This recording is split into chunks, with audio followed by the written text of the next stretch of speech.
Wake up. Wake up. Wake up. Wake up.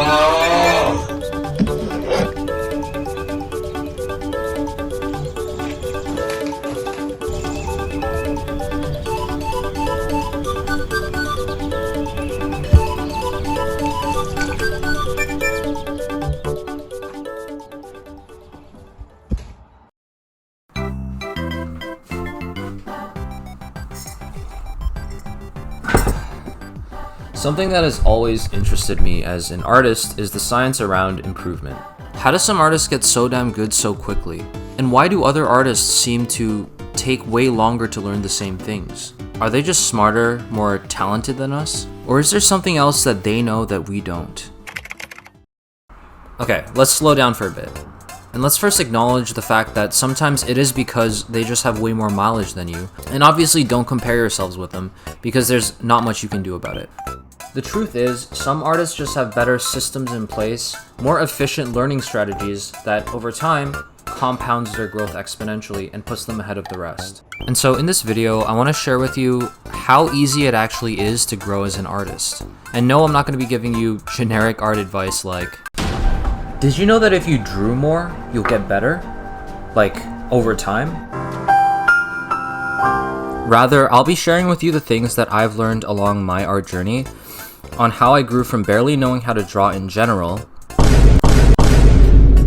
to being able to create a wide range of illustrations. Throughout my journey, I've tried a myriad of different training methods, including the ones that you can find online, and put in tons of mileage. So today I'll be sharing with you the bits and pieces of treasured knowledge that I've learned, along with the most efficient way I've found to approach learning art from over the years, including mindsets to adopt that will keep you motivated to improve for the journey ahead. My hope is that by the end of this video, you'll not only feel inspired, but realize how simple it actually is for you to improve to a level you never thought possible. So let's get right into it.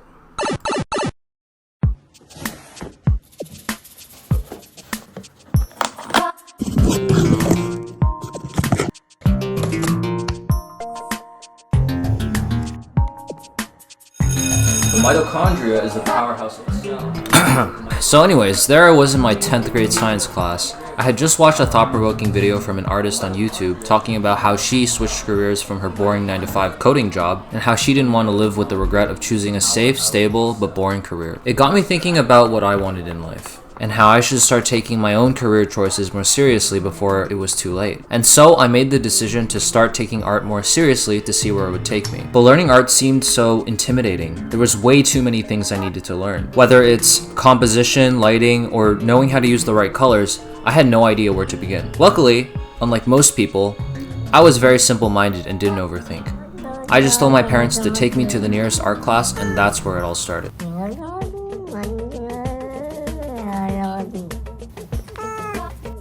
While art in its entirety can seem like a very daunting task from the grand scheme of things, the fact that I just got started where other people may have wasted a lot of time overthinking, binge watching a bunch of different art tutorials that they've hoarded, or overanalyzing the perfect way to approach every single fundamental, the fact that I just got started got me further where other people may have wasted a lot of time overthinking. I took things step by step at first. So if I were to approach drawing a face and I could draw the eyes, the eyebrow, and then I suddenly get stuck at the nose, then yes, I would go to a YouTube tutorial and then watch it to figure it out. Which brings me to my first point. Just do and figure it out later. Do it! As cliche as it sounds, I often find that, especially when we don't know how to do something at first, whether it's something as simple as learning to sketch a face from a specific angle, or as complex as rendering a splash art. I made a video on that, by the way. We can find ourselves paralyzed and going back to what we're comfortable with when we're uncomfortable with the unfamiliarity of facing the new challenge.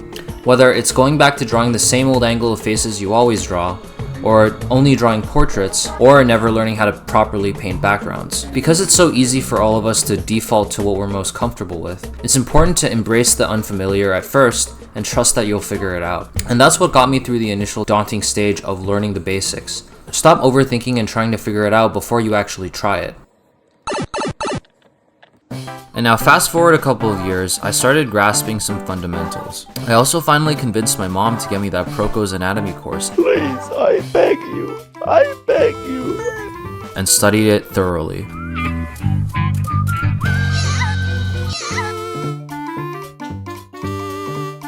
But it wasn't enough. I wanted to keep on improving to the point where drawing humans wasn't a challenge anymore. So I decided to put in the mileage because that's what everyone online says. And from doing things like 500 hand studies in a week or attempting to do 10 figures in a day for over a year later, I started to see a lot of improvements at first and got a lot more comfortable with drawing figures. But the longer the training went on for, the less results I was seeing. How could this be? In fact, the improvement I was getting started to slow down so rapidly that I was barely seeing any difference from the same drawing 2 months later. So how then did some artists grow to the point where they can draw figures perfectly from imagination? At this pace, I'll never be great. I would eventually burn out and realize that pure mileage isn't the whole picture, or an efficient way of improving long term unlike what everyone has been preaching. Which brings me to my second point. Figure it out now and just do it later. What the Sigma? Didn't you just say that we should just do it now and figure it out later? And not the other way around? Daddy, chill. Let me explain. Learning art is like going through a series of revelations that build your repertoire of problem-solving abilities, solutions, and understanding overall. If we think of learning art like unlocking a skill tree, at first, when approaching learning something like how to draw the face, for example, everything is yet to be learned. From how to draw an eye to where the nose sits in proportion to the face to how the ear to eye line communicates to us how the head is tilted, there is no way someone who hasn't attempted to draw a face can figure out every aspect without just attempting. There are way too many things to be accounted for and new grounds to cover. Therefore, by just doing, you will accidentally unlock a lot of these knowledge points. However, once you've already learned a lot of the skill tree, you can no longer just rely on just drawing random faces to hopefully learn something new. If you do that, then you'll probably just redraw the same old faces you're comfortable with, and your rate of learning will look something like this. You've plateaued. And this is what I've found after putting in tons of wasted time and effort into purely grinding for mileage. It's not a bad strategy at first, but its effectiveness can decrease exponentially if done past the initial stages of learning. So the hours on hours I would mindlessly draw figures didn't actually help me improve. In fact, it may have even instilled some bad habits. And eventually I would burn out from just seeing the lack of results. So what's the solution, you ask? I believe that once you've learned most of the skills of a skill tree, your best bet to keep on moving further is targeted practice. And to have targeted practice, one must figure out what their weaknesses are first and then attempt to improve on it. Which brings us back to the second point. Figure it out first and then just do it. Which figuring it out is a whole other topic because it requires awareness, and that's not something that always comes naturally.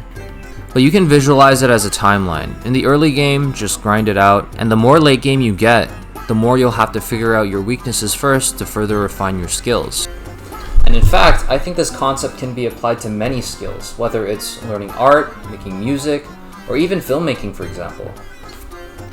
Okay, so the general concept is pretty cool, but let's narrow it down so we have a few more actionable tips.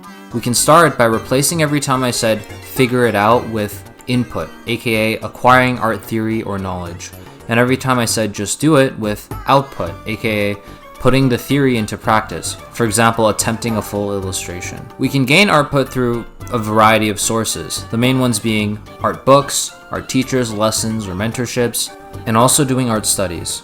Next, we can output art by attempting full art pieces, whether it's a card illustration, doing a serious portrait shot, or painting some storyboard viz dev stuff. When you output art, you'll run into a lot more problems and realize it's a lot harder than just copying and doing studies. But it's only through output that we can build our repertoire of solutions and improve our problem-solving ability. And I think it becomes a lot more clear when we put it this way. Now, there are way too many art resources out there for me to cover them all, but we can absolutely talk about the importance of balancing your output and input to maximize your art gains. Have you ever been burnt out from no longer seeing any art gains from your studies? Or have you been mainly attempting full illustrations and realizing that your fundamentals are severely lacking? The answer to both is to do the opposite thing of what you've already been doing, because everything is about balance. If you only ever attempt full illustrations and never do art studies, you'll only ever be using the knowledge you already have, which is not only very limited, but it can only take you so far. In the same sense, if you only ever have art input and you never do full illustrations, for example, you'll only ever be practicing a certain set of skills repetitively and not really having to challenge yourself by putting those concepts into practice to see the limits of what you're capable of. So when I say the answer to both is to do the opposite, I mean to say that if your art improvement seems to be slowing down, then one of the probable causes is that you're doing too much of either input or output, so consider spending your time on the opposite of what you've always been doing. Artists who know when they should be switching over to input or output will improve at a more consistent rate and tend to hit less plateaus. Okay, now we've learned when and where to spend our time, but the final obstacle remains.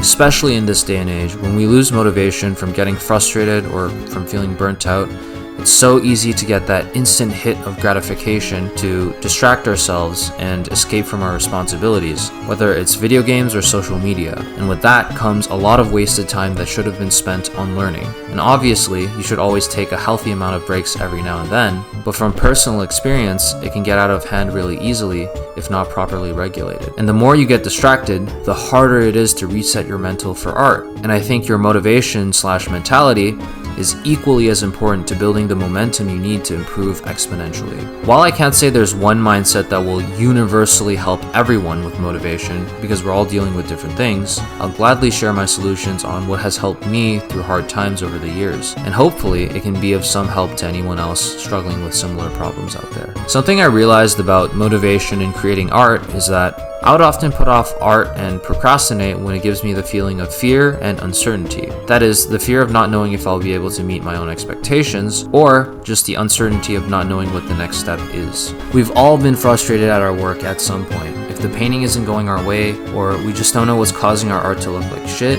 or we don't know how to approach the next step of adding color to grayscale or rendering, the solution to that fear and uncertainty is to have faith in yourself. I don't mean blindly thinking that you'll be able to do anything, obviously. And we probably couldn't just snap our fingers and suddenly switch our mentality even if we wanted to. I mean to have faith in yourself no matter how hard it gets, that you'll find a solution in the end. And even if you don't find a solution, you'll learn from this experience and use it to improve the next one. So the next time you're feeling that uncertainty or doubt about your art, try to have faith in the process and see it through till the end. And I know that not everyone naturally has this belief in themselves. So I think another great way to help build that confidence is with the positive reinforcement cycle is an idea that revolves around positive momentum. So the more that we challenge ourselves, reasonably so, not things that are too hard and not things that are too easy, because challenges that are too easy just aren't challenges anymore. But challenges that are harder, they're just harder to overcome, and we might lose confidence in turn. The more you challenge yourself and overcome those challenges, the more confidence you gain through succeeding. And with that confidence, you can continue challenging yourself with harder challenges. And if done correctly, it can have a snowball effect that can give you so much momentum that will turn itself into exponential growth. In the same way, however, if we start painting and already have doubts stuck in our head, it's easier to lose faith in ourselves, and the less we believe in ourselves, the more it manifests itself in our art. And the more it manifests itself in our art, the more discouraged we'll feel from making even more art. But just because we understand this concept, it's not like we can just say no to self-doubt and it will magically grow legs and walk out of your life. And so here are some tips that can help you lean towards the positive cycle rather than the negative one.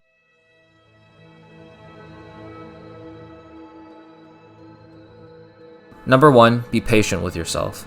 And I know that this one might sound a little obvious, but sometimes we forget that a lot of the greatest artists probably went through very similar struggles that you and I have at one point or another.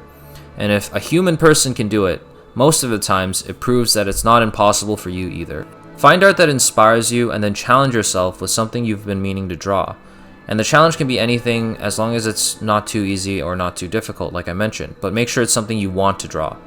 For example, for me, I'll challenge myself and make some fan art and see how well I can replicate the same lighting but on a different character, or push the proportions on a pose and see if I can experiment with an interesting style. And from there, gradually, you can add different sets of challenges and gamify it. At least that's what I find really fun about art, breaking into new territories. Like in this time lapse, for example. I've always painted single character scenes with realistic colors and simple compositions, so I attempted to challenge myself by seeing if I could try painting in an anime style, experimenting with crazy colors and saturated focal areas, and also boosting the detail density everywhere to try a more cluttered composition.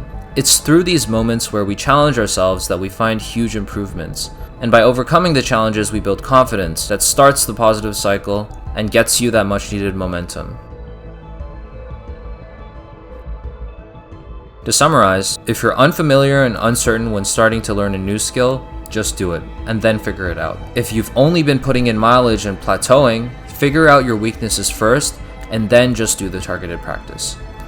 Look to maintain a good balance of input and output, aka doing studies and attempting full illustrations. And if you struggle with motivation and find yourself not starting because you're unsure how to, or you're scared that you might not meet your own expectations, learn to have faith in yourself and push through. Trust that you'll figure it out, or at least learn from the experience for the next time. Rebuild your confidence by drawing what inspires you and challenge yourself to get that positive momentum rolling again. Whether you're just a beginner, learning to draw your first face, or an industry professional that has been at it for decades, the learning never stops. There may never fully be a time where we won't run into obstacles during our journey, but I think we can find excitement in the fact that there will always be another challenge waiting for us to overcome and new things to learn. And while the journey ahead may seem like a long one, as long as we break down the huge distance into small digestible steps, through reasonable challenges and knowing where and how to spend our energy, getting really good is not only possible, but inevitable. So let's keep pushing ourselves, and I'll see you at the top.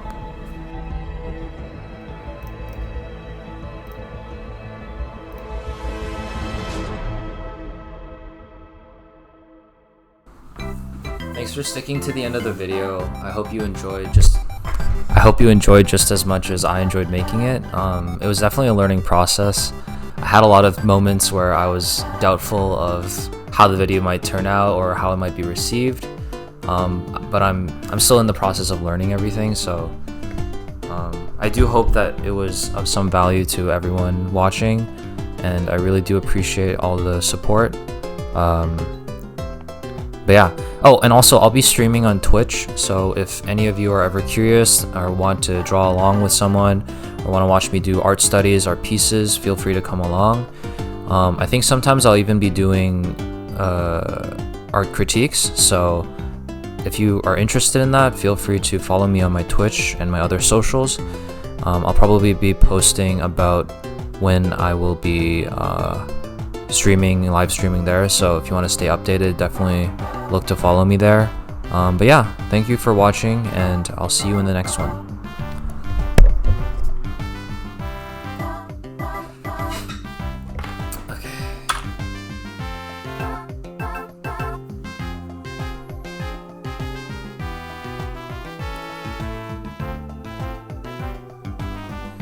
The positive reinforcement cycle revolves the